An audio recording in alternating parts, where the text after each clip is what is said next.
I was a stutterer. I had no confidence. I had low self-esteem. And everything I've done, army sniper, cameraman, magician, have all got one thing in common. Gave me something that I could hide behind when my confidence started to not be strong anymore. And so as a sniper behind the sights, and I could just go and be antisocial for days and weeks at a time. As a cameraman, it was like this big thing I could put in front of me anytime I didn't feel confident. It was like professional at work. Do not disturb. Wonderful. And magic, even though I did 2,000 shows, I learned a lot about stagecraft and I got good at it. Magic has props. And anytime I felt unsure of myself, I could put the attention on the props and away from me. And I wanted to be able to stand on stage and speak to people with nothing between me and my ideas.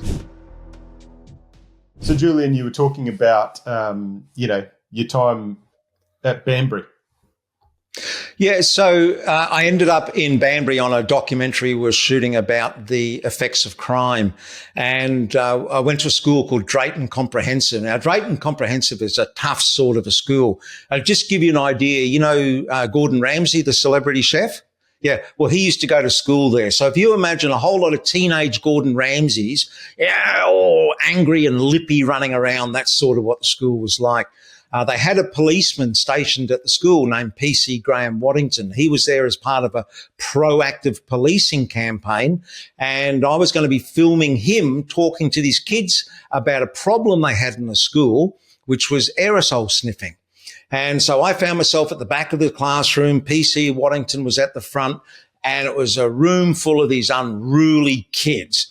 And then he just started telling them stories.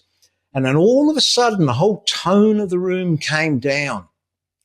And all the kids were hanging on his every word. He wasn't talking at them or above them or below them. He's just talking with them. And I got sucked into this, and I was hanging on every word he was saying. And then the bell rang and the magic was broken.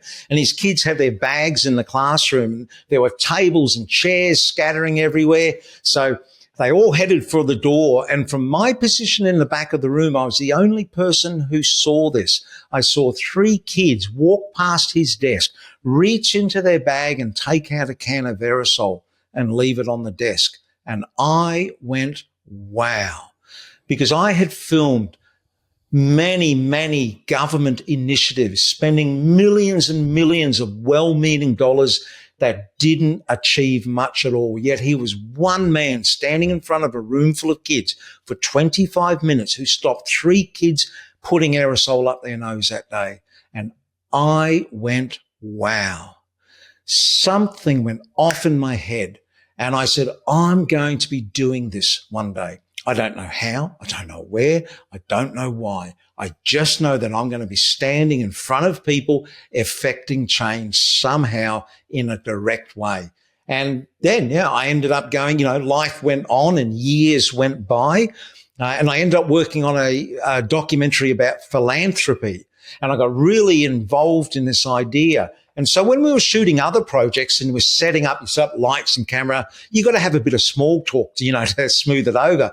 So I'd ask people, and they could be, leaders of businesses, captains of industry, anyone, what do you know about philanthropy? What do you think about that? And they would go, 2 answers. It would give me back. One, I don't really understand it because it's more an American sort of phenomenon.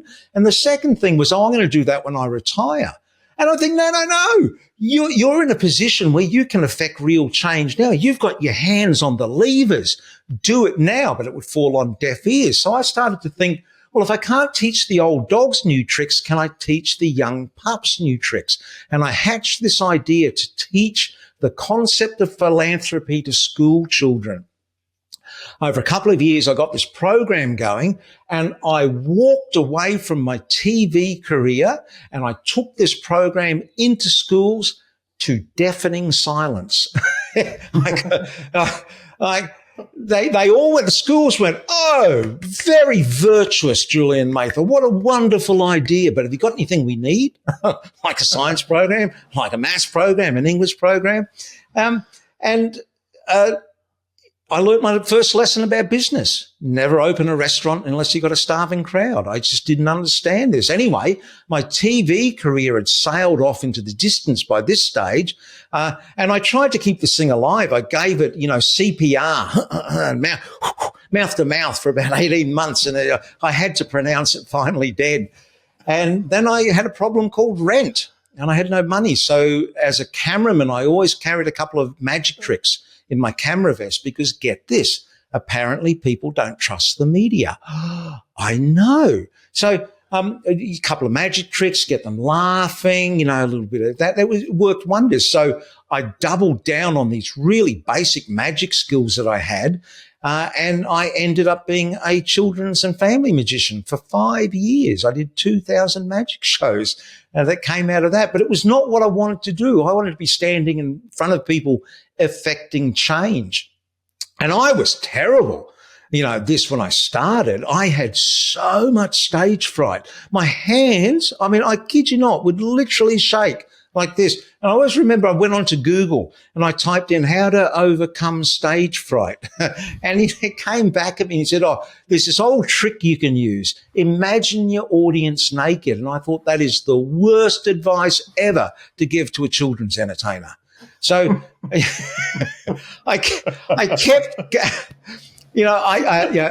kept at this, but it's not what I wanted to do. And I ended up putting some videos on YouTube and really didn't go back until about 6 months later. And all these people were watching these videos. And I went, this is good. And I made some more. And I ended up with a successful YouTube channel called Julian's Magician School. Got about 30 million views and 140,000 subscribers. It's still there. I haven't been on it for like 7 years or so. But part of that was I would look into metrics. And I got this big surprise because this was a channel for kids, but there was a spike in the metrics from males 35 to 55 years old. So I reached out to them and said, who are you? What are you watching this for? And I got a huge response back, 33,000 words. I did a word count on it. And they said, we know how to do tricks, but you show how to present them and put them together in a routine. So I said, well, if I built a product called Build Your Magic Show, would you buy it? And I said, yes. So I did. And I ended up with this successful, first online successful course. And and then, so what happened after that was I got an email in my inbox and it was from this guy in the UK named Ken Kelly. And I didn't respond to it for a month. I thought, I just couldn't be bothered, but I finally did. Turns out the smartest and best thing I did, because have you ever heard the story of a kid who finds a pendant? It's a half a pendant with a jagged edge, and his quest becomes traveling the world trying to find the person with the other half of this pendant. So that was like Ken and I, because when you put the two parts of these pendants together, kazam, you get these superpowers. That was like Ken and I. What we achieved together, balancing and playing off each other, was far greater than either of us would have done together. We were able to build this business called the Kids Entertainer Academy, and we sold it then to a company in Israel. So I went from knowing nothing about business to being able to sell a business. And so when that was over, I still had one thing I really wanted to do, and that was to stand on stage and speak to people. And this sort of ties in now to what you were saying before. You were saying all these things you've done. You said focus, I think. Focus is a common thread. That's right, but it's not true. Most people don't get this, and because you're not seeing it from my side. Mm-hmm. So I was a stutterer. I had no confidence. I had low self-esteem. And everything I've done, army sniper, cameraman, magician, have all got one thing in common. They gave me something that I could hide behind when my confidence started to, not be strong anymore. And so as a sniper, behind the sights, and I could just go and be antisocial for days and weeks at a time. As a cameraman, it was like this big thing I could put in front of me anytime I didn't feel confident. It was like professional at work, do not disturb. Wonderful. And magic, even though I did 2,000 shows, I learned a lot about stagecraft and I got good at it. The magic has props. And anytime I felt unsure of myself, I could put the attention on the props and away from me. And I wanted to be able to stand on stage and speak to people with nothing between me and my ideas up here. And so for, the last 8 years or so, that's what I've been pursuing, a career as a keynote speaker. And here I am.